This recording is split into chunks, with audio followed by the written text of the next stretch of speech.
Hola, ¿cómo están? Muy buenas noches, bienvenidas, bienvenidos a CNN Prime. Hoy vamos a tener en exclusiva aquí en estudio a la ministra vocera de Gobierno, Camila Vallejo, en unos momentos más. Hay muchísimas noticias que siguen produciéndose la contingencia, así es que vamos a conversar de actualidad económica, actualidad política, las polémicas, la formalización del alcalde de Recoleta, las acciones también de levantamiento secreto bancario de la alcaldesa de Las Condes. En fin, hay muchísimo que conversar con la vocera de Gobierno. Los resultados también, el rechazo al requerimiento de la oposición en el Tribunal Constitucional, eso y más, pero comencemos de inmediato con los titulares.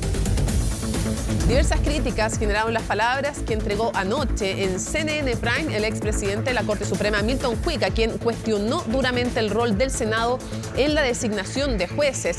Pese a que existe consenso sobre la necesidad de reformar el mecanismo, algunos parlamentarios llamaron además a evitar los organismos de presión internos del Poder Judicial. El crecimiento de Chile podría llegar hasta el 3% este 2024, según consignó el último informe de política monetaria del Banco Central. Esta es una proyección más auspiciosa para la economía porque el IPOM anterior, el techo era 2,25%. Eso sí, la inflación va a seguir siendo una preocupación porque cerraría en torno a 3,8% en diciembre. En temas internacionales, al menos 9 muertos y más de 900 heridos dejó un terremoto magnitud 7,4 en Taiwán. A esta hora continúan las labores de rescate de las personas atrapadas entre los escombros, mientras que los primeros balances reportan 28 edificios colapsados y decenas con severos daños estructurales. Y en el deporte sigue la participación de los equipos chilenos en la fase de grupos de la Copa Libertadores. En instantes, Colo-Colo se va a medir ante Cerro Porteño en el Estadio Monumental, mientras que Huachipato está enfrentando a Estudiantes de La Plata en el CAP de Talcahuano. Todo eso y mucho más, porque aquí comienza CNN Prime.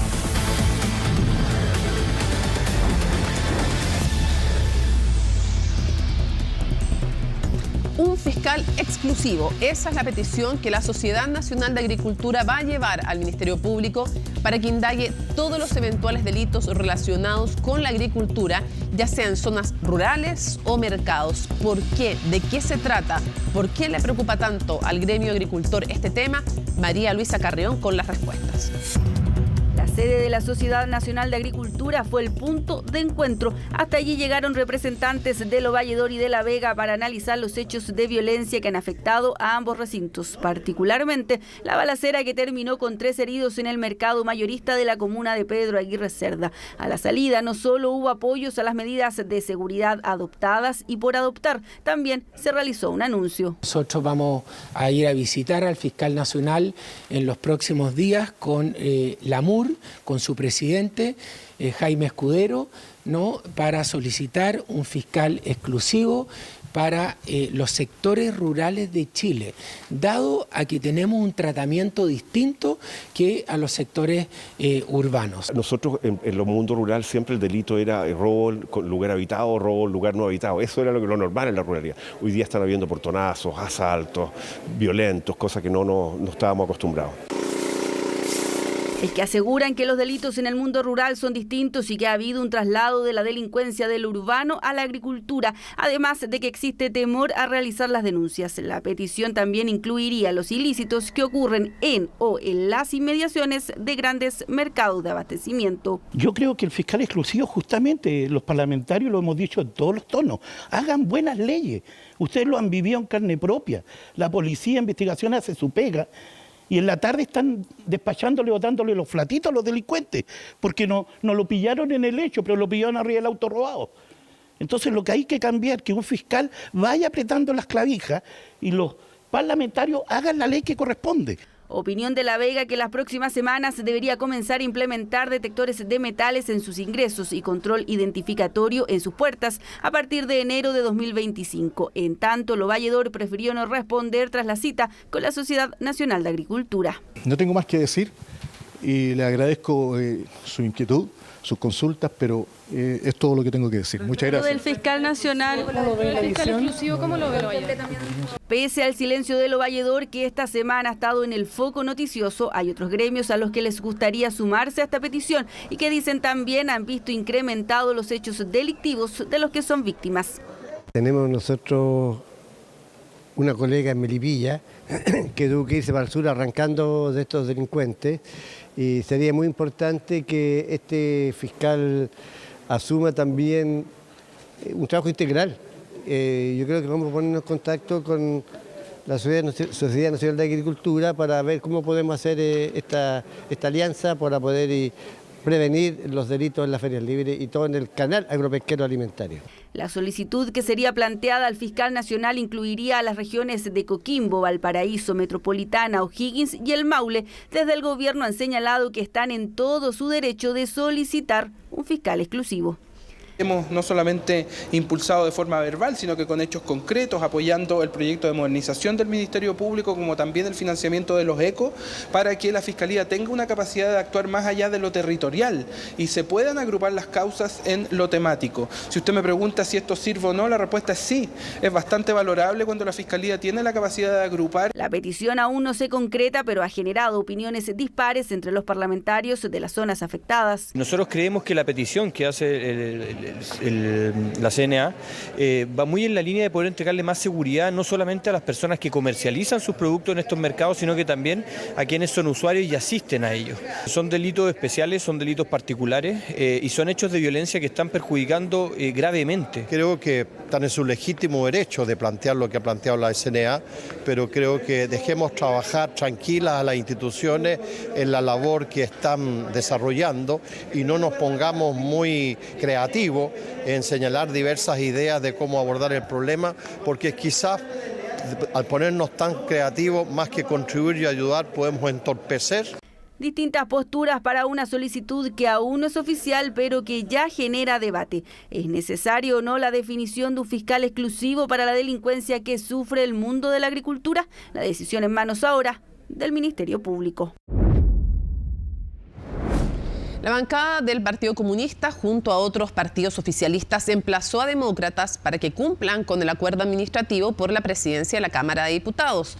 Esto tras mostrar un documento firmado por parlamentarios de esa tienda de demócratas que fue sellado en julio del 2023. Desde el Congreso, Francisca Cárdenas nos cuenta más. ¿Qué tal? ¿Cómo estás? Muy buenas noches. Sí, un llamado a respetar los acuerdos para la función de lo que es la convivencia democrática. Es parte de lo que hizo durante esta jornada el Partido Comunista junto a otras bancadas en torno a lo que es la disputa por la presidencia de la Cámara de Diputadas y Diputados, y a propósito además de la votación que se viene el próximo lunes. Se vota la renuncia del actual presidente de la corporación, del diputado de la Democracia Cristiana, Ricardo Cifuentes, y ya ahí pasaría una votación en sala el próximo 15 de abril, donde ya se están contabilizando los posibles votos, tanto en el oficialismo como también en la oposición. El escenario está más complicado, eso sí, para el oficialismo. Ha tenido ahí algunas reuniones con los jefes de bancada, también con algunos independientes, el ministro de las Express, Álvaro Elizalde, para ver cuál es el escenario finalmente de las bancadas, de los parlamentarios, porque se necesitan 78 votos para poder ganar la presidencia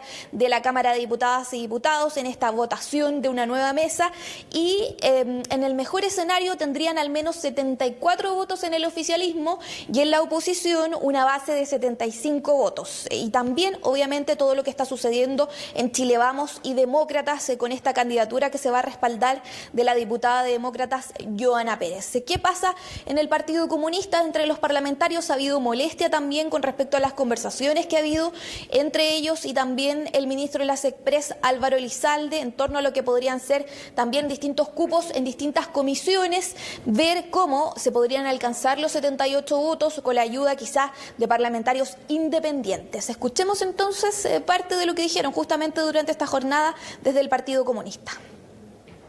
Aquí está el acuerdo firmado por demócratas, por nuestro jefe de comité, por el Frente Amplio, el Partido Socialista y el Partido Radical. Este acuerdo es el que, reiteramos, debe cumplirse. El Partido Comunista ha estado siempre cumpliendo todas y cada una de las obligaciones que han emanado, no solo de este acuerdo, sino también de acuerdos anteriores, todas. Por lo tanto, hacemos un llamado en función del prestigio de la convivencia democrática a que los acuerdos se cumplan. Porque cuando la palabra empeñada en política se desconoce, se provoca una degradación de la sociedad democrática. Bueno, ¿y qué pasa en el PDG? Ahí está la principal disputa también entre los parlamentarios, al menos los 13 diputados de esta bancada que ha ido cambiando con el tiempo, donde dicen que a ellos les corresponde por acuerdo original administrativo la presidencia de la Cámara de Diputados. Ha sido bastante crítico, por ejemplo, el diputado Rubén Oyarzo, diciendo incluso que se cortan las relaciones con el oficialismo, con la moneda, con respecto a lo que han sido las negociaciones en torno a la presidencia de la Cámara. Ellos dicen que ellos tienen que presidir en este periodo, que no van a apoyar a un parlamentario o parlamentaria del Partido Comunista, pero esa es la conversación que se tiene con el oficialismo, con la moneda. Por otro lado, están también las negociaciones con la oposición, donde les estarían ofreciendo eventualmente 2 vicepresidencias al PDG. Escuchemos entonces qué han dicho justamente desde esa bancada. Cierro las conversaciones con el oficialismo. No hay más conversaciones con el oficialismo. Y si ustedes ven al ministro, porque yo no lo he visto al ministro, avísenle que Rubén Oyarzo cierra las conversaciones con el oficialismo y con el gobierno. Significa lo que es, que cerramos las conversaciones con el oficialismo. Eso es lo que significa. Y de verdad no voy a dar declaraciones ni por el Demócrata ni por el Partido Comunista. Las firmas del PDG no están ahí. Claro, ¿y qué pasa entonces en la bancada de demócratas que habría firmado un documento con el Partido Comunista para respaldar, para respetar finalmente que al PC al menos le tocaría en este periodo legislativo este año finalmente presidir la Cámara de Diputadas y Diputados? Ellos dicen finalmente que van a apoyar y respaldar la candidatura de la diputada Joana Pérez. La hemos visto además en el Congreso con bastante movimiento, bastante activa en distintas actividades, reuniones privadas también con los parlamentarios, y además, si es algo finalmente que ella no dice, lo dicen al menos sus compañeros de bancada, los parlamentarios que la acompañan, de que van a respaldarla, lo han dicho también en Chile Vamos. Escuchemos también justamente qué dijo el diputado Miguel Ángel Calisto de Demócratas. Yo lamento que el Partido Comunista simplifique la discusión a cupos más, cupos menos.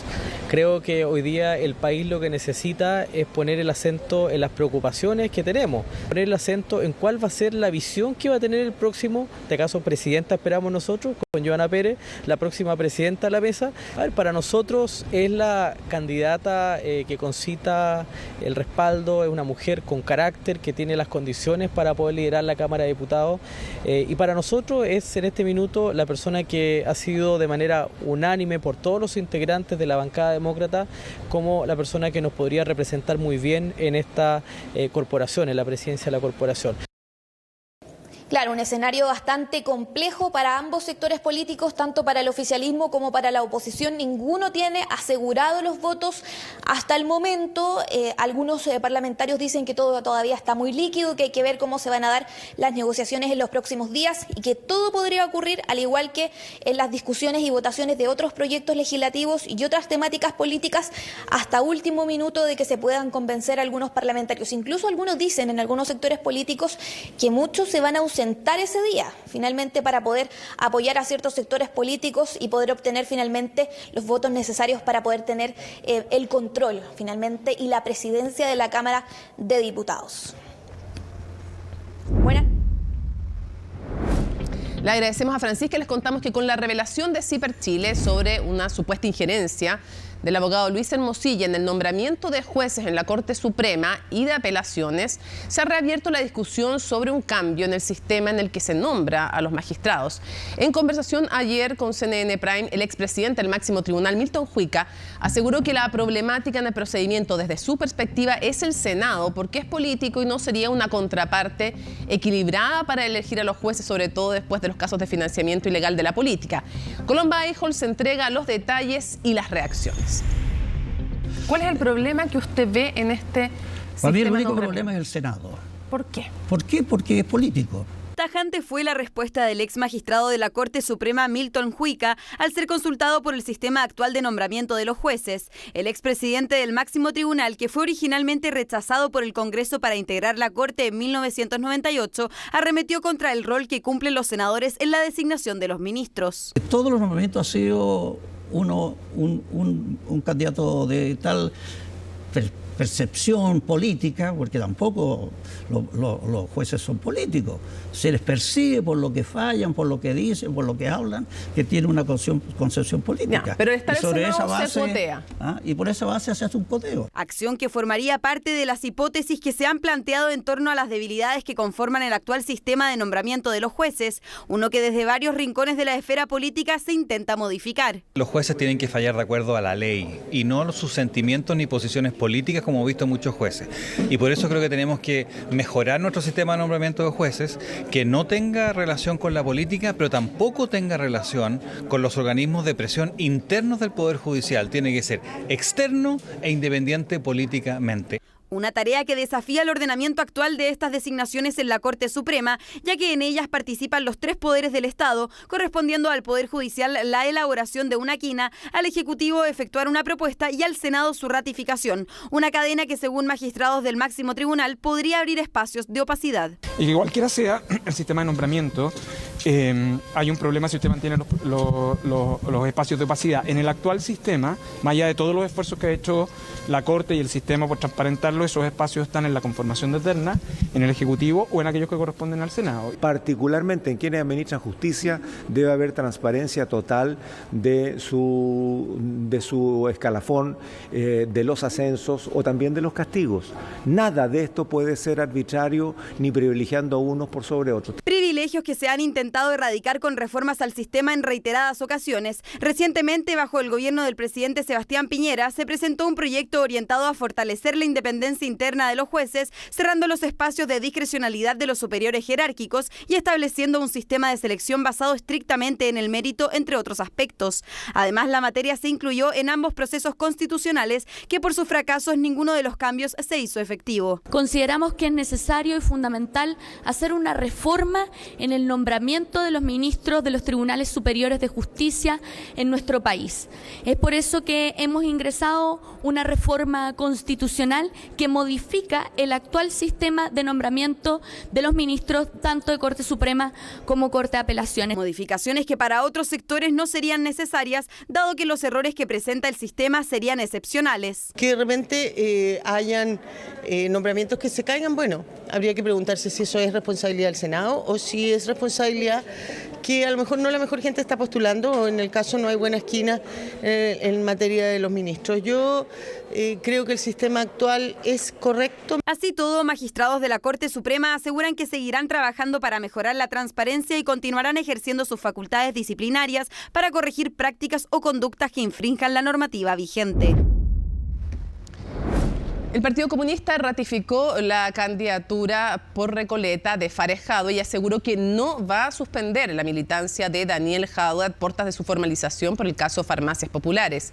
La audiencia se fijó para el próximo 29 de mayo por los presuntos delitos de estafa, fraude al fisco, administración desleal y cohecho. La nota es de Estefanía Bustamante.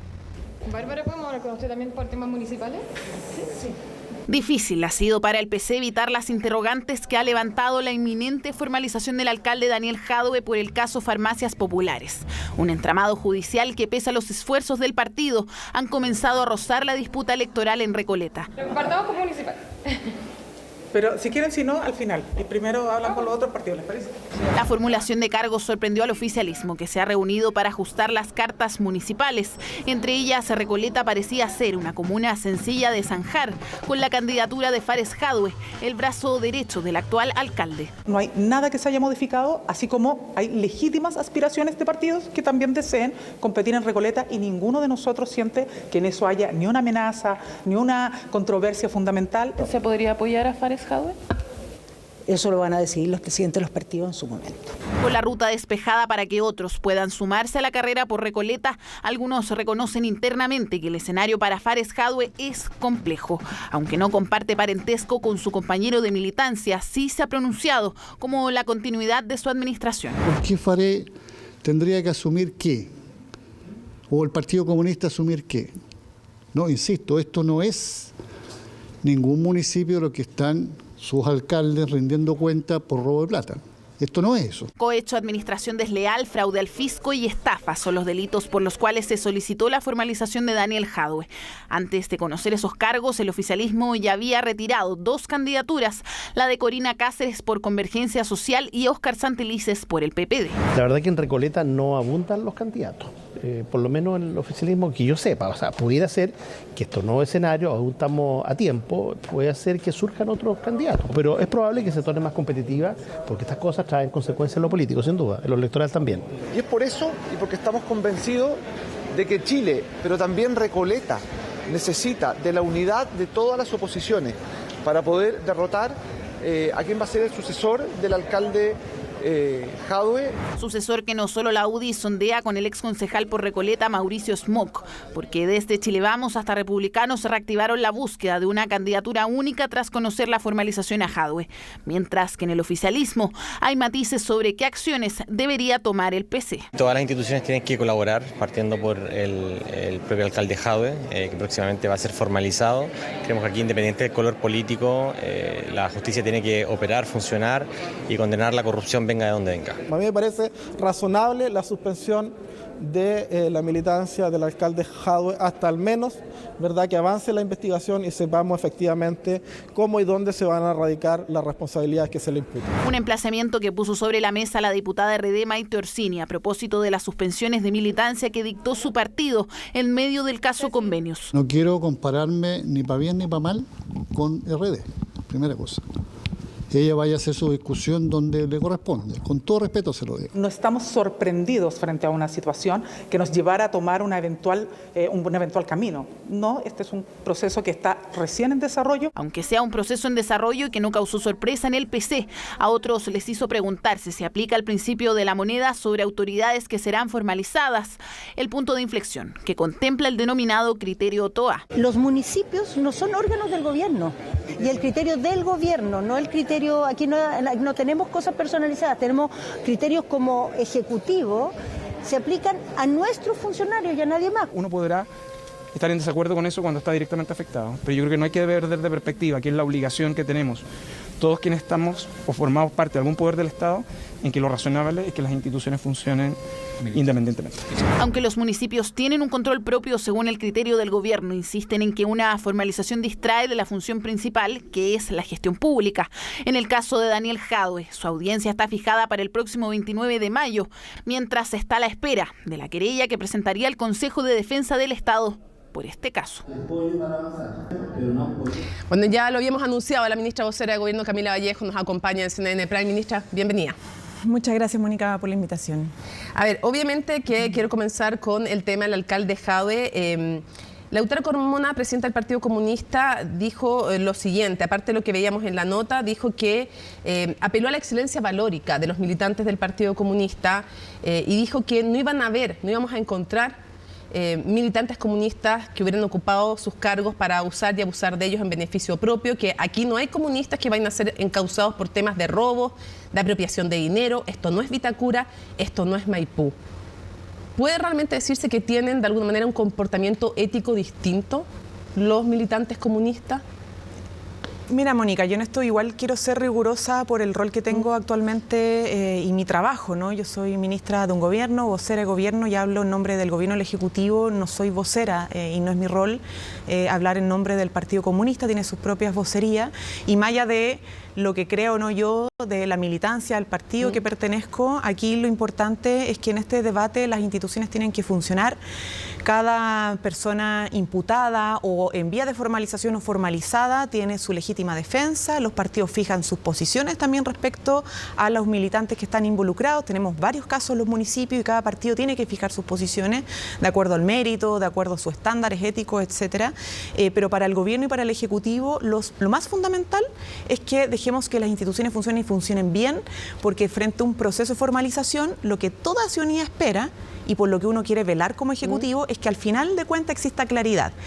Si hubo delitos, cuáles fueron esos delitos y las sanciones a aplicar, incluso las penas de cárcel, y si no, no, y se sepa, ¿no? Se sepa finalmente, frente a las dudas, frente a la investigación en curso, que avancen, los tiempos son cada uno, depende del tipo de investigación que se tengan, los tiempos que se demoran. Obviamente.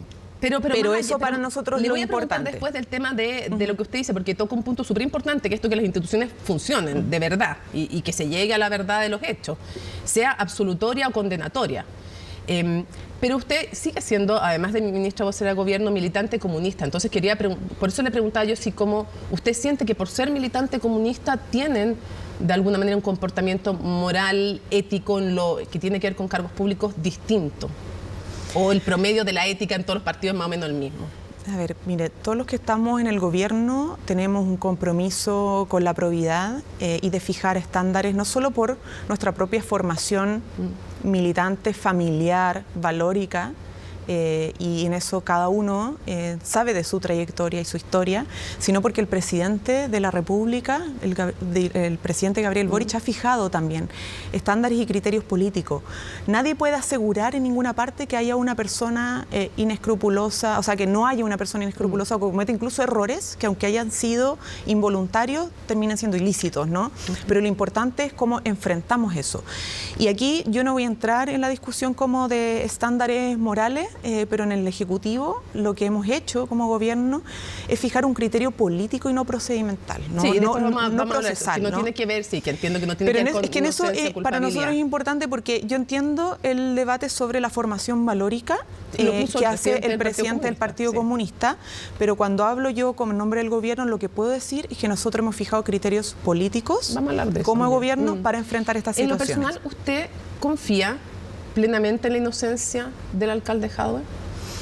Vuelvo a responder en lo mismo, Mónica. No se trata de lo que uno crea o no y de lo personal.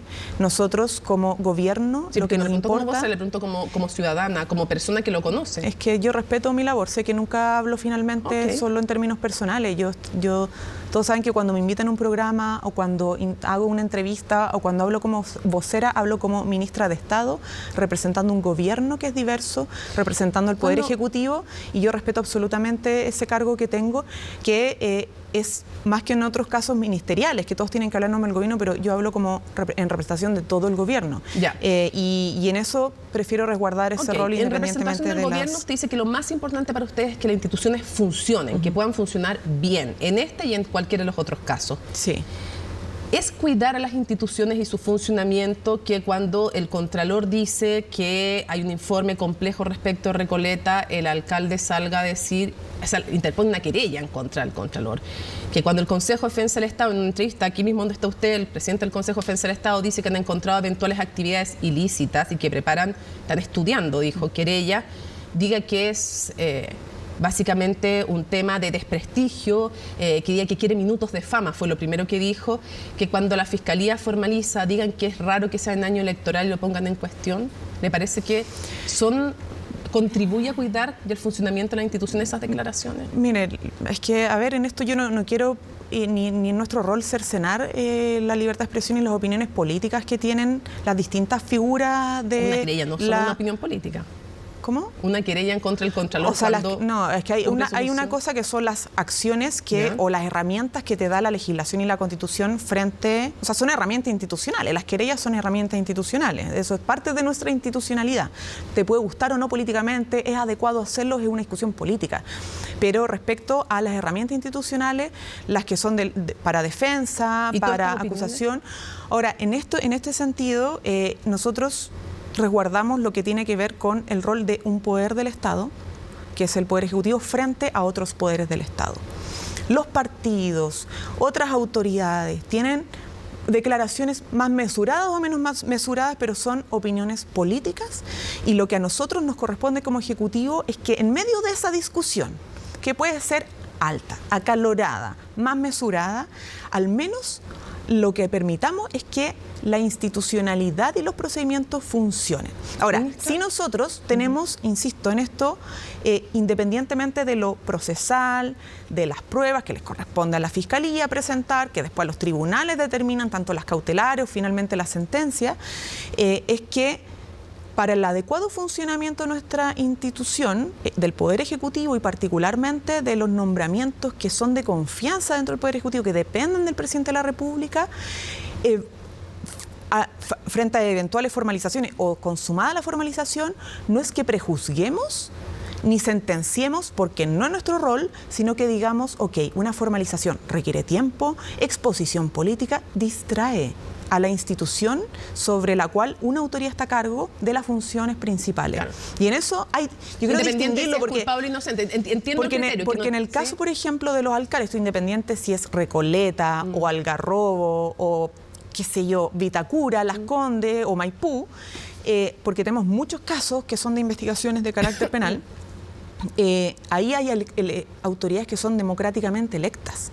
Entonces yo puedo tener una opinión de la causa, porque hay uno implicado 8.000 millones de pesos, otros, no sé, más recursos involucrados, y cada cual puede hacer su opinión.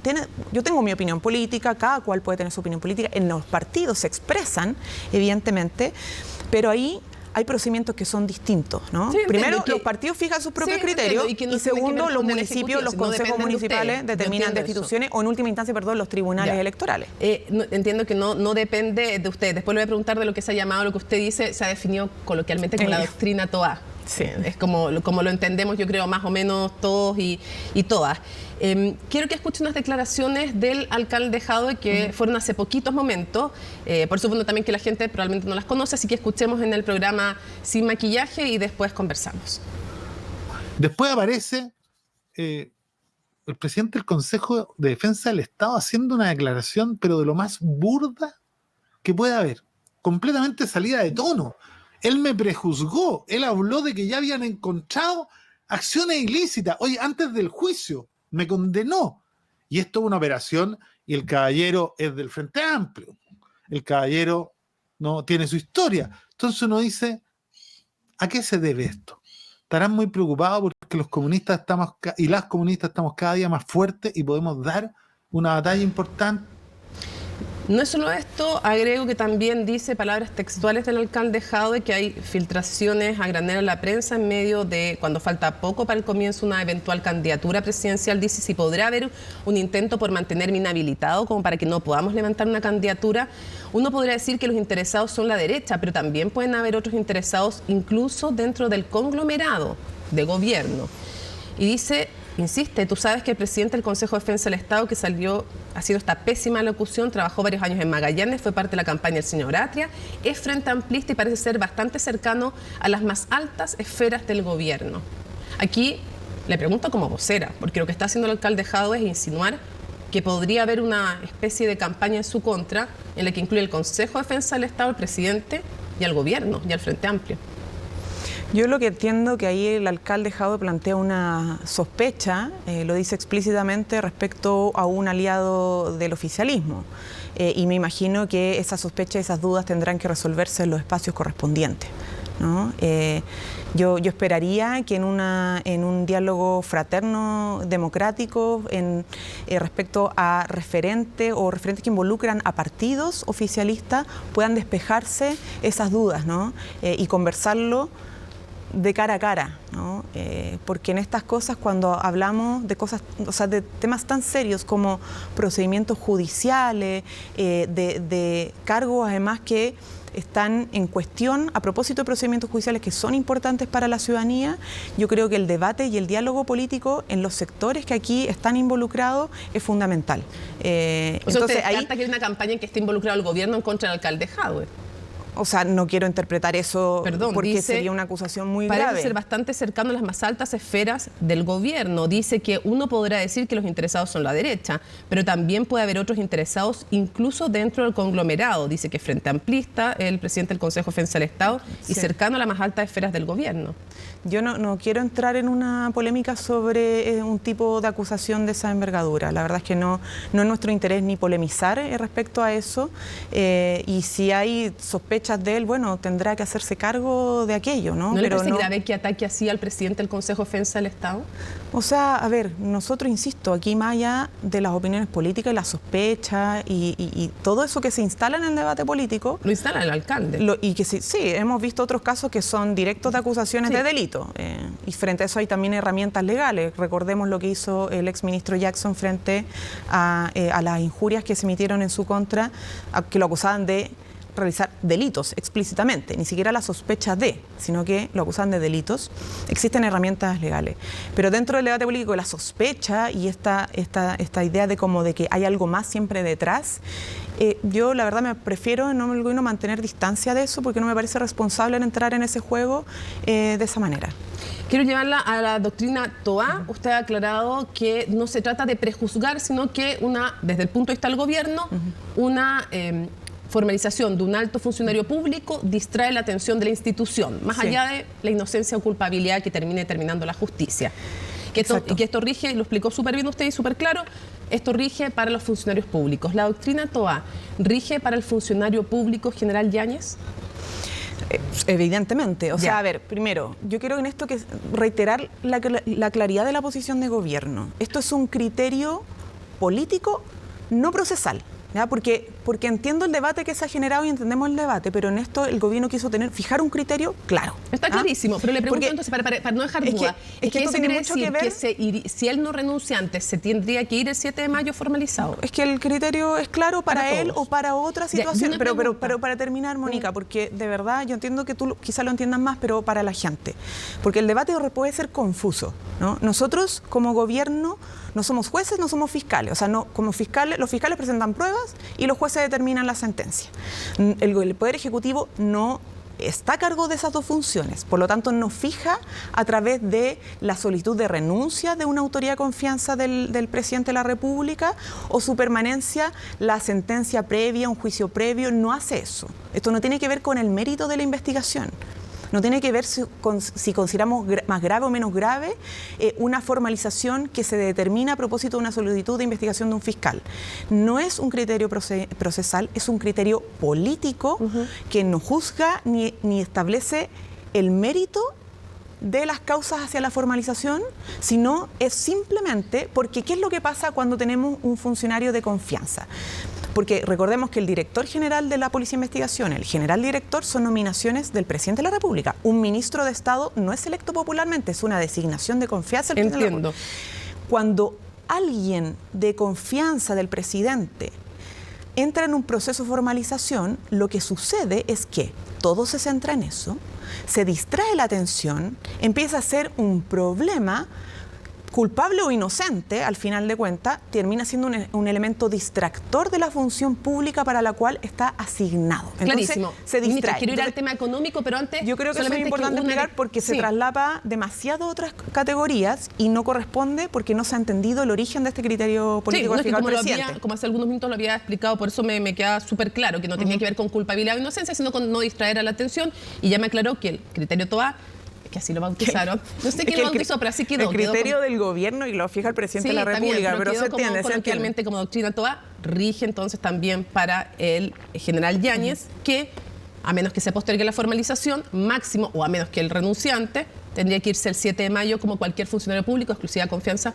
del presidente. Pero antes de ir a la economía, resulta que hoy día diputados de Renovación Nacional envían una carta al gobierno diciendo que no quieren que la doctrina Toá se aplique al general Yáñez porque dicen que básicamente lo que ellos dicen es que, según el artículo 104, como el presidente tiene que informar al Senado y a la Cámara de Diputados, dicen que ellos van a utilizar, son sus palabras textuales, comillas, van a utilizar todas las herramientas para exigir que se respete el estatus especial que goza el general director de Carabineros y su derecho a la presunción de inocencia, y dicen que lo cierto es que en el marco constitucional colisiona frontalmente con el criterio Toá, tratándose el general director de Carabineros, porque tienen que informarle al Senado y a la Cámara de Diputados. ¿Qué responde para pasar a otros temas? Primero, esto no tiene nada que ver con la presunción de inocencia porque no establecemos ni inocencia ni culpabilidad con este criterio, que es un criterio, insisto, político. Y en esto, de verdad, que uno no logra entender los dobles estándares frente a los casos. La oposición nos ha pedido cada vez que puede las solicitudes de renuncia a autoridades de confianza, ni siquiera estando en eventual caso o situación de formalización. O sea, ni siquiera estando imputados personas. Recordemos la situación del exministro Jackson, que ni siquiera estaba considerado una persona de investigación, no estaba ni siquiera imputado. que es lo previo a una formalización, y se pedía permanente e insistentemente su renuncia, adjudicándole delitos que no tenían ninguna relación con su actuar y accionar. Y sin embargo, frente a otros casos, cambian el criterio. Nosotros aquí esperamos que respeten al menos la claridad, la transparencia y la coherencia del gobierno cuando fija un criterio. Entendemos que y además es una facultad presidencial, porque aquí estamos hablando, insisto, no son cargos de elección popular, no son cargos que ni siquiera pasan por alta dirección pública, son cargos que responden. No, usted está diciendo choca con la institucionalidad, el criterio no, o la autoridad. Absolutamente, absolutamente. No hay un estatus especial del general director de Carabineros. Absolutamente, ya. Absolutamente. Okay. Vamos a otros temas entonces. Quiero preguntarle, ¿han habido buenas cifras económicas?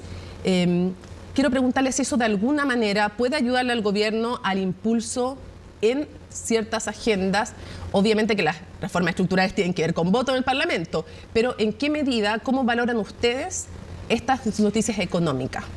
Bueno, Mónica, primero decir que para nosotros, un gobierno de izquierda, centroizquierda, progresista, como lo podrán interpretar distintas personas, es fundamental el crecimiento económico y el desarrollo productivo. O sea, nosotros tenemos plena conciencia que para una familia trabajadora es importante que exista la activación económica que dé empleo, que dé ingresos estables para sostener una familia.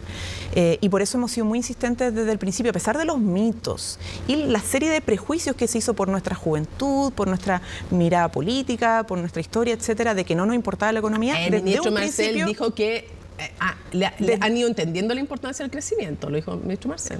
O sea, él siempre ha entendido la importancia del crecimiento. Yo siempre he entendido el gobierno y el programa no lo consideraba como lo considera ahora. Es que se ha fortalecido, evidentemente, porque llegamos a un gobierno donde el país tenía casi 2 dígitos de inflación y se pronosticaba al tiempo que iba a llegar a los 2 dígitos y llegó a los 2 dígitos de inflación. Esto por la pandemia, por el gasto, todo lo que sabemos, sobrecalentó también, y eso el presidente lo ha dicho en múltiples oportunidades. Entonces, evidentemente que tuvimos que afirmar mucho más y fortalecer mucho más la agenda económica, pero ojo, nadie puede negar que desde un principio el programa de gobierno consideró la diversificación productiva, el desarrollo de industria y entre ello el litio e hidrógeno verde. Hoy día hemos aumentado significativamente, por ejemplo, el porcentaje de energías renovables. Hemos aumentado la ley de presupuesto, la inversión pública a través del Ministerio de Obras Públicas, 10,9% de aumento, acelerando la ejecución presupuestaria de la inversión. Se aumentó la inversión de capitales extranjeros de los últimos 10 años de manera extraordinaria. Tenemos esta cifra que además se preveía y la decíamos insistentemente como gobierno. El 2024 iba a ser un año no solo de recuperación económica, a diferencia de lo que algunos decían que hacer de recesión económica, insistieron que estábamos equivocados, ellos se equivocaron y hay que decirlo. Está haciendo recuperación económica, pero además la tendencia al alza viene desde julio del año pasado y puede que fluctúe mes a mes, pero al final la tendencia va a ser al alza. Y lo que estamos haciendo, para terminar, Mónica, en el sentido de que, ¿qué más estamos haciendo? Porque esto depende del Banco Central, pero también de la responsabilidad fiscal, del manejo de las finanzas públicas del gobierno y de la agenda que hemos empujado, es que estamos complementando este crecimiento económico para acompañarlo y apuntalarlo aún más con acciones de política pública. O sea, no solamente diciendo cómo el comportamiento de la economía mirando desde afuera, sino que empujando y empujando. Está el Gabinete de Procrecimiento, que está monitoreando y empujando las inversiones públicas y privadas. Está el proyecto de ley que ingresamos para la inteligencia y el procedimiento de los permisos sectoriales para las inversiones públicas y sin bajar los estándares, agilizar, porque los trámites son muy largos para una autorización de una inversión, pero sin bajar los estándares. El pacto fiscal no solamente involucra aumento de impuestos a la renta de la gente con mayores de 4,5 millones de pesos de ingresos, sino que también incentivos tributarios para las pymes, para la reinversión.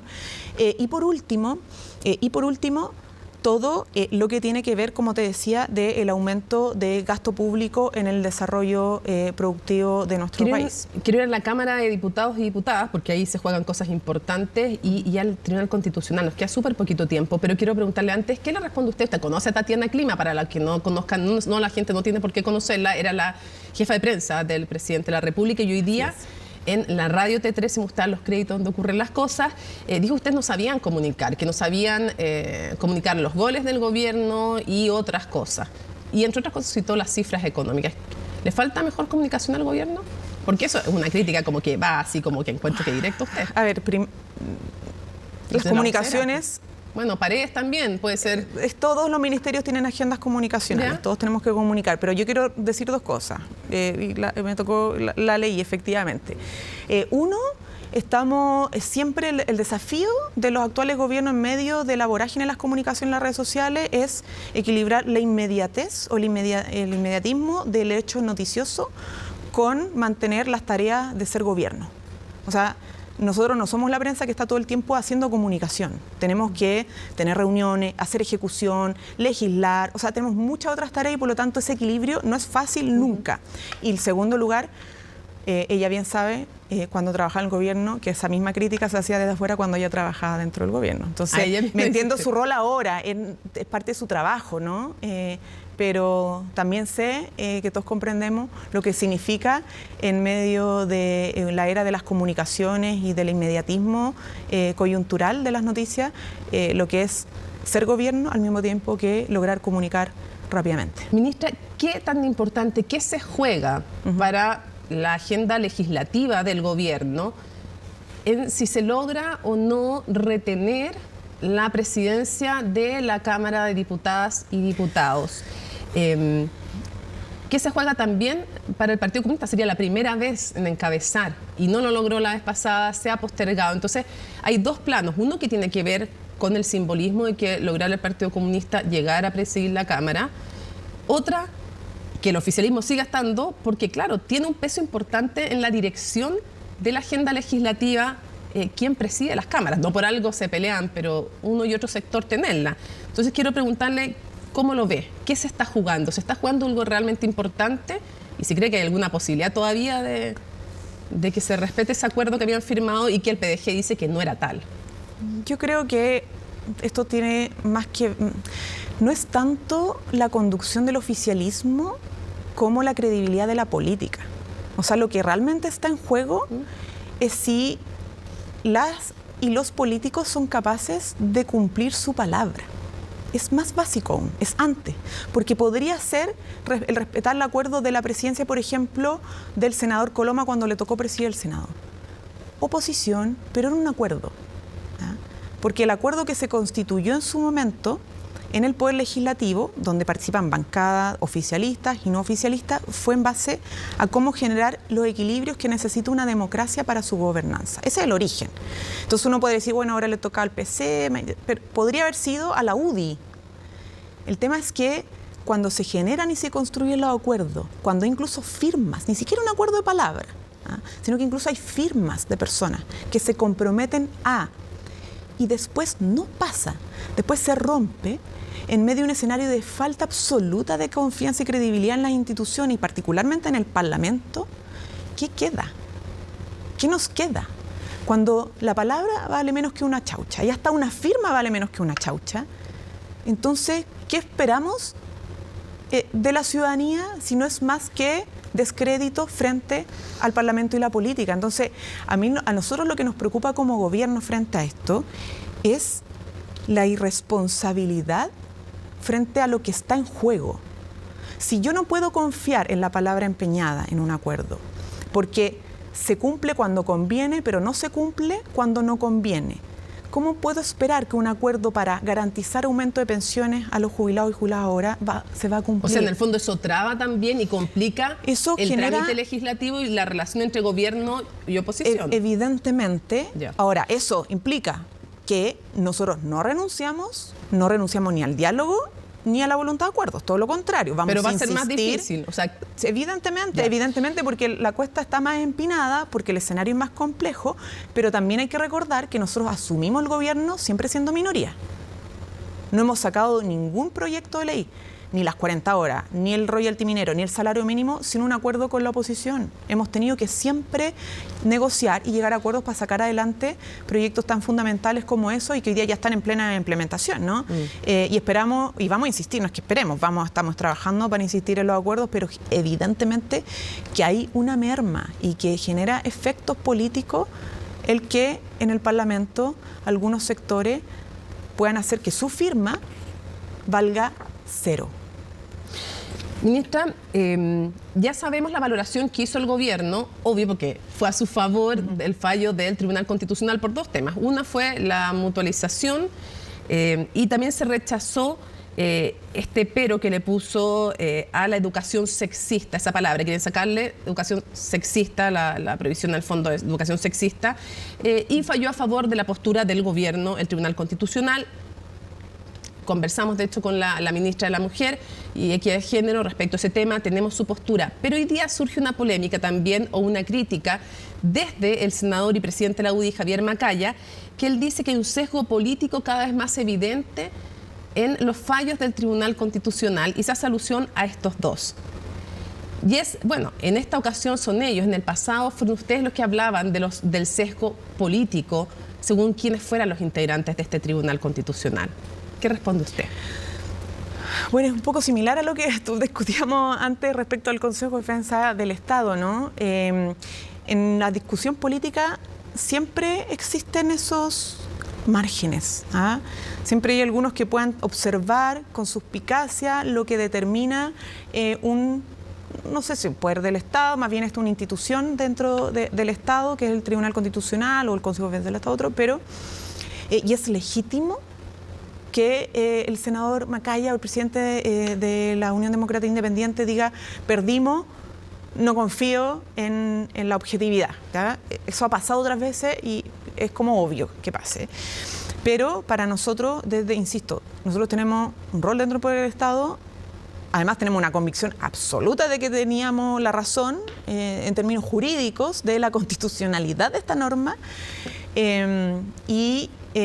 tanto las exposiciones que se hicieron como el fallo en sí mismo, que hay que conocer el detalle todavía, pero dan cuenta de que el garantizar una educación no sexista es una forma de contribuir a una educación de la no violencia y que no se contrapone en ningún caso, sino que conversa y camina de la mano de la responsabilidad de los padres con la educación de su hijo. Esto es como enseñar matemáticas en la escuela. Esto no va a quitarle la responsabilidad y la posibilidad de los padres de enseñar matemáticas a sus hijos en la fórmula que estimen conveniente.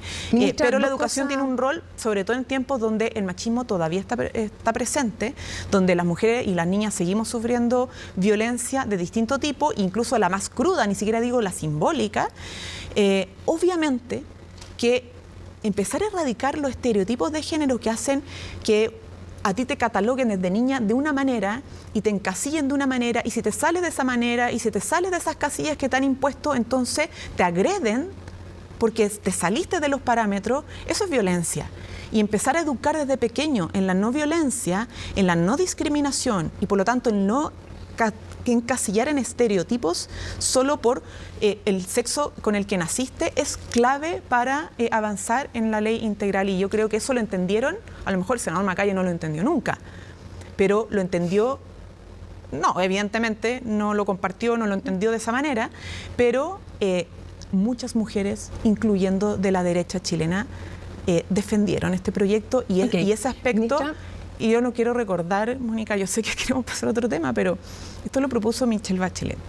Pero tuvimos a senadoras de Renovación Nacional, parlamentarias, y gente desde la derecha hasta la izquierda, no de la extrema derecha en estos momentos, pero tuvimos a esas mujeres involucradas, y eso demuestra que aquí hay no es una cuestión de sobreideologización. No es de izquierda o derecha el tema, más allá de que es legítimo compartirlo, no, pero sí. El feminismo, de hecho, no debiera ser de izquierda ni derecha. La libertad de nuestras niñas y de las mujeres a ser quienes ellas quieran y crean querer ser, ¿no? O sea, eso es el punto central. Ahora, vamos a una mujer en particular para cerrar dos preguntas, ministra. Lo primero, ¿qué responde usted cuando en la prensa, no es que la otra era la doctrina Toá, el otro han hablado de como el fenómeno submarino, que dicen que usted se submarinea cuando hay temas difíciles y se los deja a la ministra Toá? ¿Qué responde usted? Que vean esta entrevista, diría yo.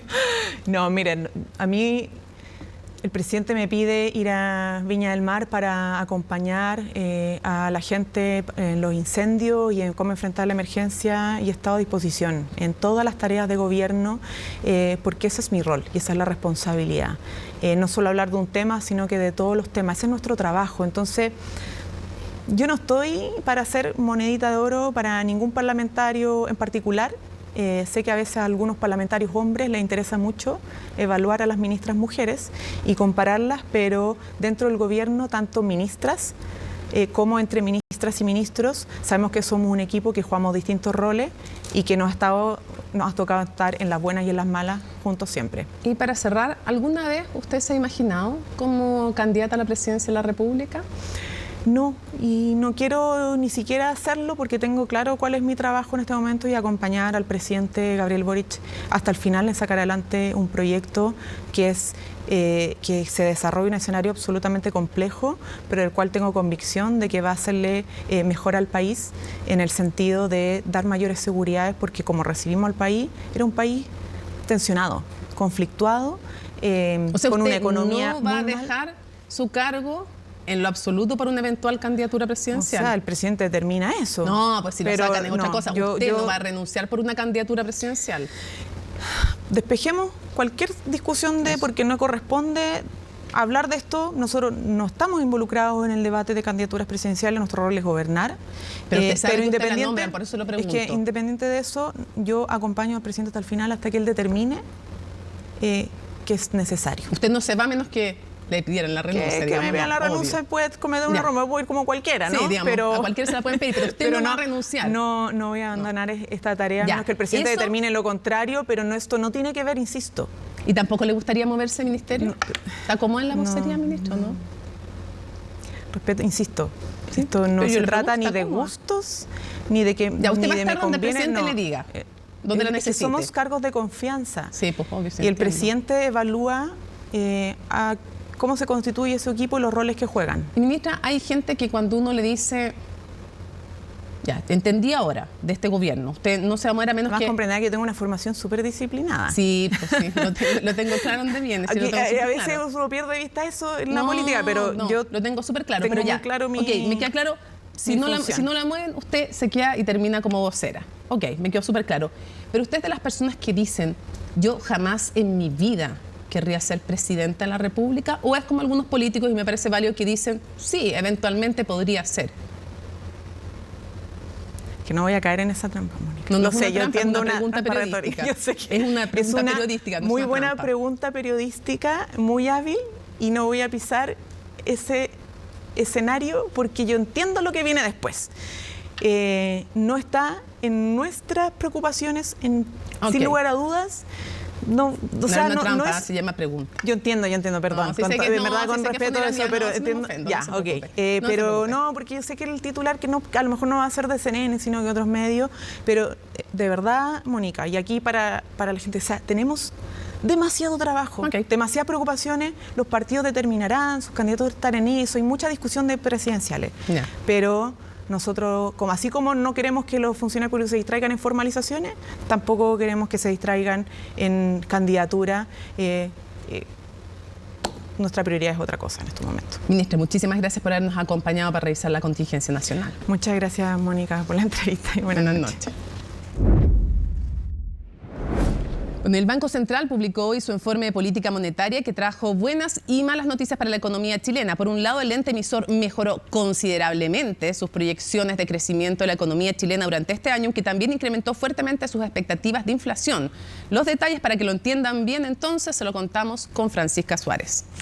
Más crecimiento, pero también una mayor inflación. Son las dos caras de la moneda que mostró el primer informe de política monetaria de este 2024, dado a conocer este miércoles por el Banco Central. A inicio de 2024, la inflación tuvo una aceleración, con registros tanto para enero como para el mes de febrero, y que en la medida que vemos que la inflación está en torno al 3%, en la medida que vemos que no hay brechas de actividad y que la demanda está débil, eso tiene que bajar y volver a aquellos niveles que son consistentes con una economía que tiende a ese nivel de equilibrio. Entre los principales cambios en las proyecciones del ente emisor respecto a 3 meses atrás está el crecimiento.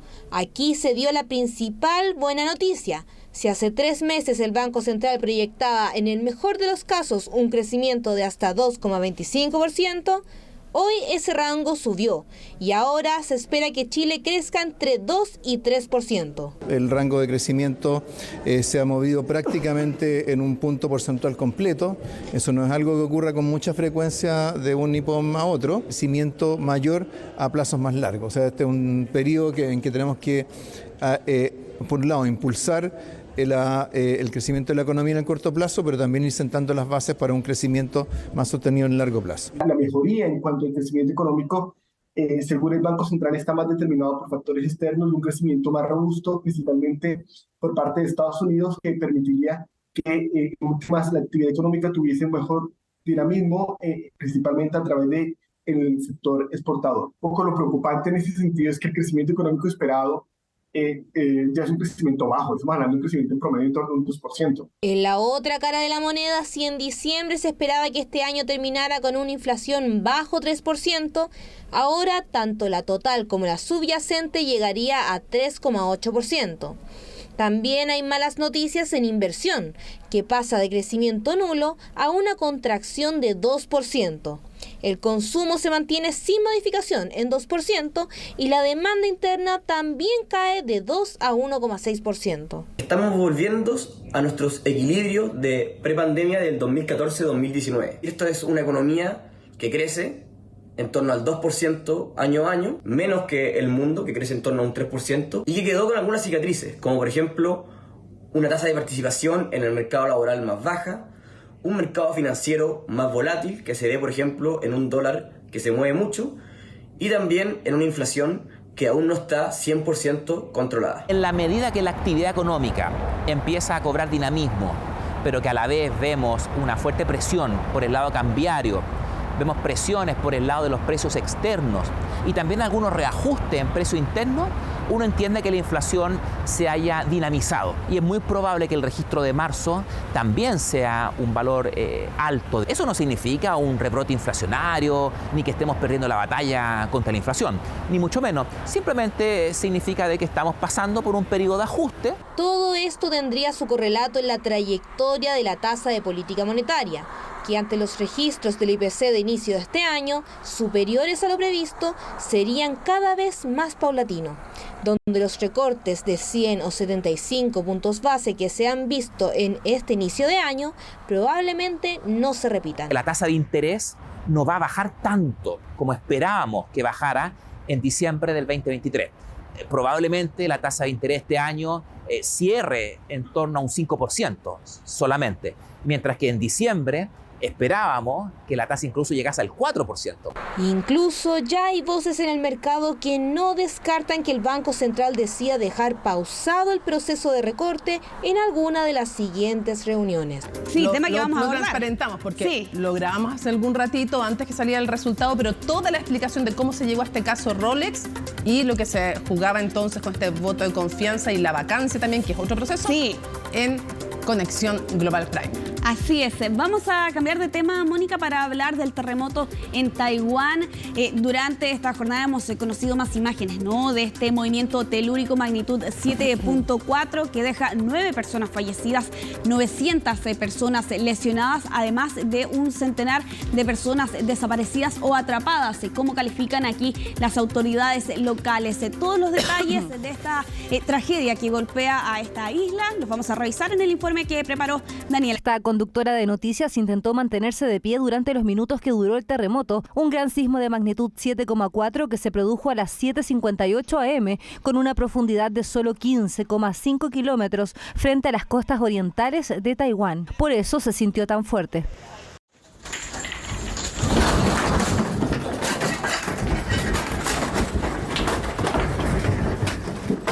Rápidamente ocurrieron los rescates de la gente atrapada en edificios para evitar más víctimas fatales. De momento se registran 9 personas fallecidas y más de 820 heridos en Taiwán.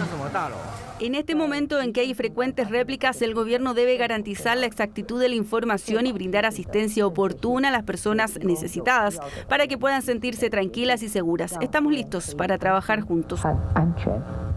Según informaron las autoridades taiwanesas, fueron 28 los edificios derrumbados y todavía decenas de personas se mantienen atrapadas. Temblaba así con bastante fuerza. Tal vez no ha ocurrido un terremoto en mucho tiempo, por lo que fue realmente aterrador.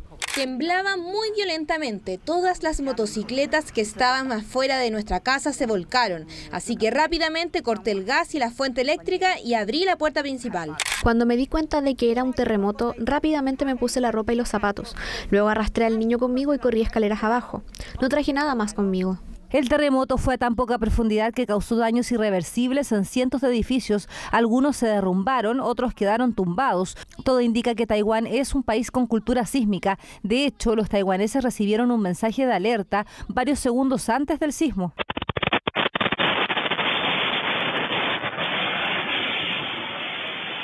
Acá en Chile la normativa señala que todos los edificios deben tener un sistema de antisismicidad. Expertos dicen que probablemente Taiwán contaba con esta tecnología, pero el problema fue otro. De verlos, por ejemplo, estos edificios tumbados, me parece que por lo menos el modelo como edificio sí, pero algo pasa yo creo con respecto al diseño del suelo. Son edificios más antiguos y creo que no estaban bien amarrado o no estaban bien estudiado el fondo del suelo, porque normalmente cuando un edificio se tumba, pero se tumba entero, es que está bien construido, pero hay un problema con respecto a lo que pasa debajo. En Chile, la normativa antisísmica se comenzó a aplicar en el año 1985. Después, el terremoto del 2010 obligó a actualizar los sistemas de prevención en edificios. En este minuto, esas normas se encuentran en pleno trabajo de actualización, ¿ya? En un proceso que lleva a cargo el Instituto Nacional de Normalización, en el cual se hace una consulta pública y se juntan todos los especialistas a consensuar un texto definitivo.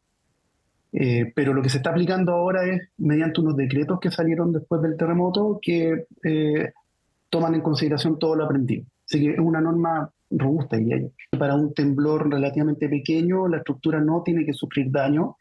Para un terremoto intermedio, la estructura puede sufrir algo de daño, pero muy menor, que no haya que repararlo básicamente. Y para el terremoto muy, muy grande, severo, excepcional, la estructura no colapse. En Chile estamos preparados y Taiwán, país que pertenece al Cinturón de Fuego del Pacífico, también lo estaba, de cierta forma. Todo indica que los edificios más antiguos colapsaron por falta de actualización en las construcciones, algo que sin duda ahora cambiará, luego del terremoto más grande que ha afectado a la isla en 25 años. Vamos a finalizar esta revisión internacional hablando del hijo del presidente de Brasil, Luiz Cláudio Lula da Silva, y que está enfrentando una denuncia por presunta violencia contra su pareja, una médico llamada Natalia Tinceriol, quien presentó esta denuncia en su contra en Sao Paulo y donde está acusando violencia machista. Por un lado, relata un episodio donde, según señala, ella fue agredida con un codazo en su estómago y a eso además se suman otros episodios de agresiones verbales, así como también de violencia psicológica y moral. Se han establecido ya medidas cautelares impuestas por la justicia. Estamos hablando, por un lado, de una orden de alejamiento de 200 metros, pero eso además se suma a la prohibición de tener cualquier contacto con esta mujer. Y claro, aquí lo que señalaba también en declaraciones por medio de sus abogados es que ella no había denunciado antes esta situación porque, según relata, esto ocurrió en enero de este año, pero ella señalaba que se había sentido intimidada por el cargo, ¿no?, de su padre siendo presidente de Brasil, pero además apunta a presuntas amenazas que habría recibido. ¿Cuál ha sido la respuesta de Luiz Cláudio? A través de un comunicado, por medio de sus abogados, acusaba que estas denuncias, estas declaraciones son fantasiosas y que además son agresiones falsas. Han advertido que están considerando allí presentar alguna acusación o denuncia por los delitos de calumnia, injuria, así como también difamación, advirtiendo no allí presuntas y posibles medidas legales que podría interponer esta persona, el hijo del presidente de Brasil, ante esta denuncia que pesa en su contra. Perfecto. Muchísimas gracias, Giselle. Seguimos atentos entonces a lo que ocurre, pero juntas nos vamos a una pausa y regresamos con todo el deporte a CNN Prime.